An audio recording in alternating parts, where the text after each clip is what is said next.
नमस्ते दोस्तों, आज हम एक ऐसे टॉपिक पर बात करने वाले हैं कि कुछ पॉलिटिकल पार्टी ने अभी हाल ही में ही इतना बड़ा सवाल उठाया could possibly happen here in India or ask whether it could happen.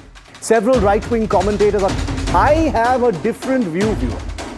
I say please be kindly at the ballot box and fail so thoroughly at winning the imagination of India's voter that it has formally fact-checked and debunked. And now having lost a stomach to fix what is broken in their own house, they sit on the political footpath. पहले बात करते हैं कि नेपाल के अंदर जो अभी हाल ही के अंदर इवेंट हुए हैं, जनजी प्रोटेस्ट हुआ है,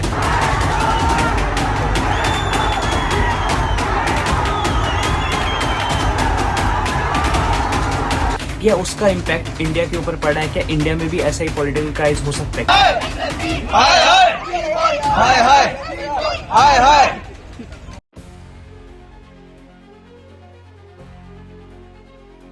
बहुत ही बड़े बड़े लीडर भाई, बहुत बड़े बड़े ऑपोजिशन लीडर भाई सवाल उठा रहे हैं कि ऐसा तो होगा भाई, और बहुत सारे लोग तो कोशिश भी करने लग गए भाई। अगर आप मीडिया पे जाओगे, आप ट्विटर पे जाओगे, आप देखोगे तो भाई प्रमाण पत्र लेके घूम रहे हैं कि इंडिया में भी ये होगा, और भाई लेके घूम रहे हैं हम करवाएंगे। ऐसे ऐसे लोग हैं भाई कि इंडिया में पॉलिटिकल क्राइस करवाने के लिए रेडी है।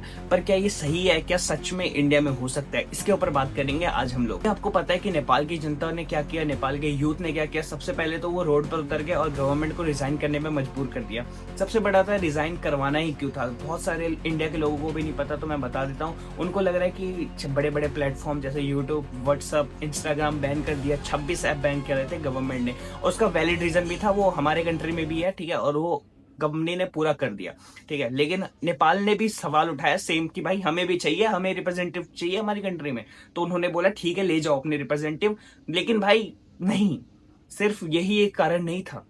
कारण ये था कि करप्शन, भाई लीडर्स जो थे पूरे करप्ट हो चुके थे, और करप्शन भी एक लेवल तक नहीं भाई, लेवल पार करके करप्शन के भाई जो लीडर्स के बच्चे हैं वो भाई खुलेआम ऐश कर रहे हैं, खुलेआम मौज मस्ती कर रहे हैं, लेविश लाइफ दिखा रहे हैं। लोग वो नहीं होता भाई, आपके सामने जा रहा है भाई कल का वो लौंडा, फिर वही दिखा रहा है भाई हम तो ऐसा ऐसा कर रहे हैं। भाई तुम्हारे पैसे ही लेकर तुम्हें ही ऐश दिखा रहा है, वो तो नहीं है भाई कर्जा ले लिया और तुम्हें ही दिखा रहे हैं भाई कि हम तो गोवा घूम के आ रहे हैं। पैसा तुमसे, वही वाली बात है भाई, समझ रहे हो तुम कि जनता का पैसे से ही भाई पॉलिटिकल के बच्चे ऐश कर रहे हैं, ये वाली बात है। तो ना भाई अब गवर्नमेंट, भाई जनता, यूथ तो पागल नहीं है, यूथ तो इस बार एक्टिव है, जेनजीज है भाई। अब तो भाई इंटरनेट से, सोशल मीडिया, अब तो कौन रोकोगा भाई? तुम अगर तुम दिखाओगे तो भाई हम तो भड़केंगे, है ना। तो वही चीज हुआ नेपाल के अंदर कि बच्चों ने दिखाया लेविश लाइफ, ब्रांडेड कपड़े, ब्रांडेड घूम रहे हैं, पेरिस घूम रहे हैं, फ्रांस घूम रहे हैं, ठीक है। और नेपाल में बच्चे भाई रोड पे भी अच्छे से, रोड भी नहीं बन पा रहा भाई, धक्के खा रहे हैं, ठीक है। जॉब नहीं मिल रही उनको, धक्के खाएंगे तो क्यों नहीं भाई, ये प्रोटेस्ट होगा। अब सबसे बड़ी बात आती है ना कि ना भाई क्या मतलब ये सच में जरूरी था? भाई बहुत जरूरी था कि करप्शन इतने लेवल पे बढ़ चुका था ना, इतने लेवल पे कि कोई हद ही नहीं थी भाई। हर दिन एक नया करप्शन निकलता था। इतनी छोटी कंट्री है नेपाल, सोचो इतनी छोटी कंट्री है। हमें सोचते हैं कि भाई छोटी कंट्री तो ज्यादा जल्दी ग्रोथ करेगी, लेकिन भाई ग्रोथ के नाम पे सिर्फ ढकोसला मिलता था, ठीक है, कि भाई कुछ नहीं हो रहा है इधर, ठीक है, बस ऐसे ही फंड पे आ रहा है, फंड आ रहा है कहीं से भी, और हम खाएंगे, हम उड़ाएंगे, ऐसा था लीडर का पार्टी। तो करप्शन के मामले में ये प्रोटेस्ट होना ही था। ये इतना सब होने के बाद ना भाई 8 सितंबर को क्या होता है, गवर्नमेंट ने भाई पीसफुल प्रोटेस्ट पे गवर्नमेंट ने पुलिस भेज दी, और पुलिस की तरफ से होगी फायरिंग, और भाई बहुत सारे लोग इंजर्ड हो गए, बहुत सारे लोग मर गए। अब जो यूथ था ना वो पागल हो चुका था ये देखकर कि ना उल्टा तो हम पीसफुल प्रोटेस्ट कर रहे थे और खास में ये गोली मार दी। तो भाई अब यूथ हो गई पागल। अब भाई बड़ी बड़ी बिल्डिंगे, बड़े बड़े पार्लियामेंट, भाई पीएम हाउस, पीएम को उठा लिया गया भाई, रातों रात भगाया गया। तो इतना सब हो गया, समझ लो कितना क्योस मचा। बड़ी बड़ी बिल्डिंग, जो वहां का सिम है, एंसल सिम है, वो उसकी कंपनी जला दी। उधर का काठमांडू का सबसे बड़ा होटल है वो जला दिया, 2 दिन तक जलता रहा वो, ठीक है, 2 दिन तक जलता रहा। तो भाई इतना बड़ा प्रोटेस्ट हुआ। जैसे आपने वीडियोस भी देखी होगी, एक फॉरेन बंदा था उसकी भी वीडियो देखी होगी, तो वो उस बंदे ने भी दिखाया कि कैसे ये प्रोटेस्ट हो रहा है, कितना बहुत ही डेंजर भाई, बहुत ज्यादा डेंजर। देखो जो सबसे 3 बड़े मेन कारण थे ना भाई ये पॉलिटिकल क्राइस होने के, वो सबसे बड़ा था भाई करप्शन, ठीक है। नेपाल के अंदर करप्शन का कोई सीमा नहीं है, करप्शन ही करप्शन है। दूसरा था हर दिन एक स्कैंडल निकलना, नया नया स्कैंडल निकलना, और अलग अलग स्कैंडल बताते हैं कि कैसे है, ठीक है। और जो दूसरा था ना अनएम्प्लॉयमेंट, भाई अनएम्प्लॉयमेंट है, रिच वर्सेस पुअर है, ठीक है। अनएम्प्लॉयमेंट है, रिच वर्सेस पुअर है। तो इतने सारे मामले जब निकलते हैं ना तो यूथ ना पागल हो ही जाता है देखकर कि ना हमें नौकरी मिल रही है। उल्टे जो जो नहीं है भाई, पॉलिटिकल के बच्चे भाई मजे कर रहे हैं, ठीक है, उनको गरीब दिखाया जा रहा है, बल्कि वो ऐसी लाइफ बिल्कुल नहीं जी रहे, वो मजे की लाइफ जी रहे हैं, ठीक है। ऐसी चीजें हो रही तब जाके नेपाल के अंदर ये क्राइसिस हुआ। तो अपने ना मेन सवाल पर आते हैं कि क्या इंडिया जो पॉलिटिशियन कह रहे हैं कि इंडिया में भी ये इवेंट हो सकता है और ये चीज होनी चाहिए, क्या सच में ये होनी चाहिए? तो ना भाई कुछ इश्यूज तो सिमिलर मिलते हैं, अगर हम देखें ना कुछ इश्यूज तो सिमिलर मिलते हैं। सबसे बड़ा तो भाई मिलता है करप्शन, ठीक है। अभी भी हमने इंडिया में करप्शन अगर देखें तो बढ़ता जा रहा है भाई, बहुत तेजी में बढ़ता है। हर दिन रोड बन रहे हैं, ठीक है, हर दिन रोड टूट रहे हैं, एक महीने में ही रोड टूट के दोबारा बन जा रहे हैं भाई। हमारे यहाँ पे ही है, ठीक है, हमारे यहाँ पे ही है, रोड बना था भाई 2 महीने में, ठीक है, और भाई 1 महीने में टूट गया भाई, समझ लो। 2 महीने पहले ही रोड बना था और अभी टूट गया वो भाई 2 महीने, मतलब समझ लो भाई कितना करप्शन मास लेवल पर है। और भाई यहाँ पे भाई दूसरा ही करप्शन चल रहा है, यहाँ पे तो करप्शन ही चल रहा है भाई। अभी हम दिल्ली के अंदर रह रहे हैं भाई, लेकिन जो हमारे एरिया है, ठीक है, उसमें करप्शन की कमी नहीं है भाई, करप्शन ही करप्शन है। लेकिन ऐसा नहीं कह रहा कि भाई अच्छे लीडर नहीं है अच्छे लीडर जो करवाते काम, जो करवा रहे काम हमारे यहाँ पे है भाई। कुछ लीडर जो गायों के लिए गौशाला बनवा रहे हैं, अच्छे भी हैं, ऐसा नहीं है, लेकिन भाई करप्शन अभी भी है। और दूसरा जो है अनएम्प्लॉयमेंट रेट, भाई इंडिया के अंदर ही कोई माने ना माने लेकिन अनएम्प्लॉयमेंट रेट है, ठीक है। जो लोग जो काम करना चाहते हैं उनको रेट नहीं मिल रहा, ठीक है।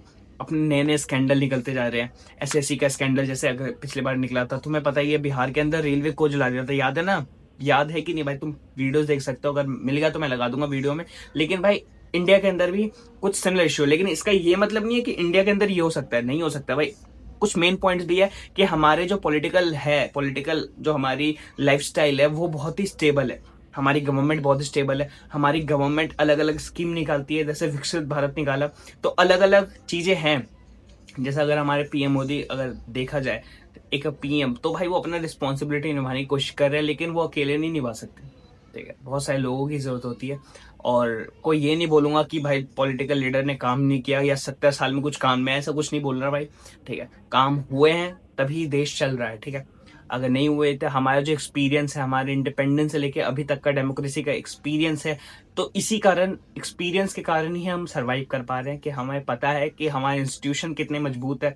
हमारी सुप्रीम कोर्ट हो गया, हमारा इलेक्शन कमीशन हो गया, हमारी डेमोक्रेसी हो गई, ठीक है, ये चीज इतनी इंपॉर्टेंट है। लेकिन भाई तभी भी करप्शन अभी है पीक पर, अनएम्प्लॉयमेंट रेट है, ठीक है, और अभी भी हमें बहुत चीजों की जरूरत है कि हम अच्छे से करें। करप्शन का अगर रैंक देखें वर्ल्ड में, तो अभी भी हम उस चीज में मेंटेन नहीं कर पा रहे अच्छे से कि हम मेंटेन कर रहे हैं, नहीं भाई, हम बहुत ही बुरे लेवल पर है रैंकिंग में। लेकिन मैं ऐसा बोलूंगा कि अगर एक पॉजिटिव पॉइंट निकाला जाए तो भाई इंडिया बहुत ही अच्छी हालत में। हालत भी बताता हूँ किस लिए, क्योंकि हालत इसलिए अच्छी है क्योंकि ना हमारे डेमोक्रेसी का एक्सपीरियंस है, हमें इलेक्शंस का एक्सपीरियंस है, ठीक है। जब से देश आजाद हुआ है, 77 ईयर्स हो गए, ठीक है, जब से देश आजाद हुआ है तब से लेकर अभी तक, ठीक है, हमें इतना एक्सपीरियंस हो गया, हमारे इंस्टीट्यूशन इतने मजबूत हो गए कि ये चीज होना थोड़ा सा इम्पॉसिबल लगती है चीजें कि ऐसा हो सकता है, ठीक है। लेकिन अगर नेपाल की तो बात करें हम, नेपाल में भाई 15 और 20 साल हुए हैं, शायद 15-20 साल हुए हैं ये चीज हुए हुए डेमोक्रेसी में।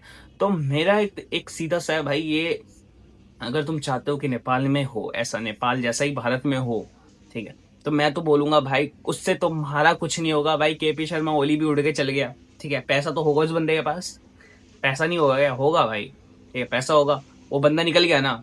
और भाई इंडिया के अंदर भी होगा तो भाई कोई ना निकल जाते हैं भाई, सब निकल जाते हैं, ठीक है। आप नहीं हो, आप सिर्फ देश की प्रॉपर्टी को बर्बाद करोगे, देश की प्रॉपर्टी को बर्बाद करोगे, फिर आप ही का पैसा, टैक्स वाला पैसा लेके कटेगा, फिर वही बनेगा।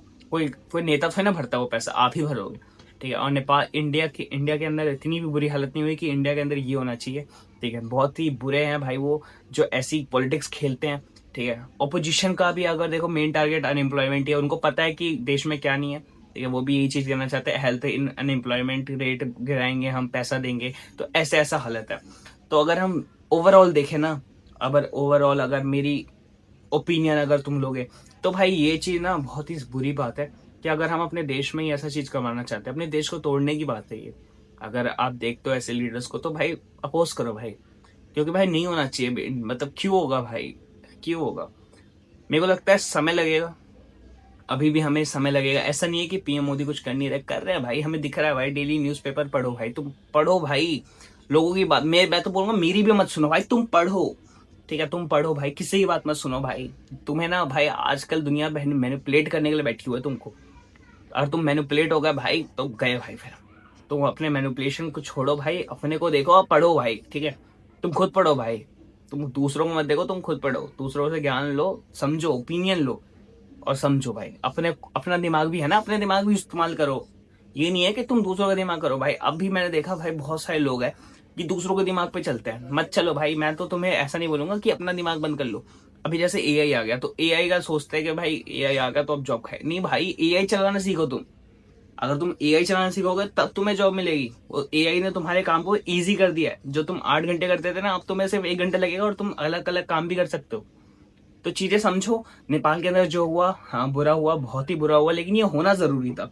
ठीक है, क्योंकि करप्शन लेवल बहुत ही बढ़ चुका था। अगर हम बात करें कि क्या करप्शन भाई, देखो अगर तुम अभी मैंने देखा एक चीज देखा मैंने कि नितिन गडकरी के एथनॉल वाली चीज में, तो भाई उसके बेटे ने एथनॉल में अगर मिलाया भी तो भाई जॉब क्रिएट किया ना, जॉब क्रिएट किया ना, तुम्हें मिला ना जॉब। बस बात खत्म करो। ठीक है, बात खत्म करो। मैं नहीं बोलूं, बात खत्म करो। ठीक है, जॉब मिला, अब तो समझदार हो भाई, है ना, क्या बोलूं मैं। करप्शन इसी को कहते हैं। रोड बन रहे हैं, रोड टूट रहे हैं। ठीक है, हम अमेरिका जैसे बन जाएंगे। क्या कहता था अमेरिका, हम वही वाली बात। तो मैं तुमसे बोलूंगा तुम सब्सक्राइब कर लो। ठीक है, नेपाल में जो हुआ वो इंडिया में नहीं हो सकता।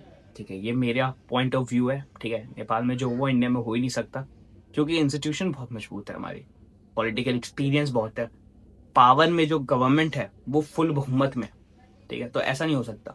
ठीक है, तो ये चीज सोच के बोलो और सोच के करो। और जो भी तुम्हें लग रहा है देश तोड़ रहा है उसको तोड़ो। ठीक है, देश नहीं टूटना चाहिए, बातें होनी चाहिए, पॉलिटिकल पार्टी होनी चाहिए, अपोज करो, लेकिन गिरो मत, गिरो मत भाई, ये चीज मत करो। एक चीज ध्यान रखना भाई, देश से बड़ा कुछ नहीं है। ठीक, देश से बड़ा कुछ नहीं है। जिस देश ने तुम्हें रहने के लिए जमीन दी है, जिस देश ने तुम्हें रहने के लिए दाना दिया है, ठीक है, खाने के लिए दाना दिया, तो उसकी रिस्पेक्ट करो। ठीक है, तोड़ो मत देश को। बहुत ही ज्यादा लोगों ने संघर्ष किया है देश को बनाने में।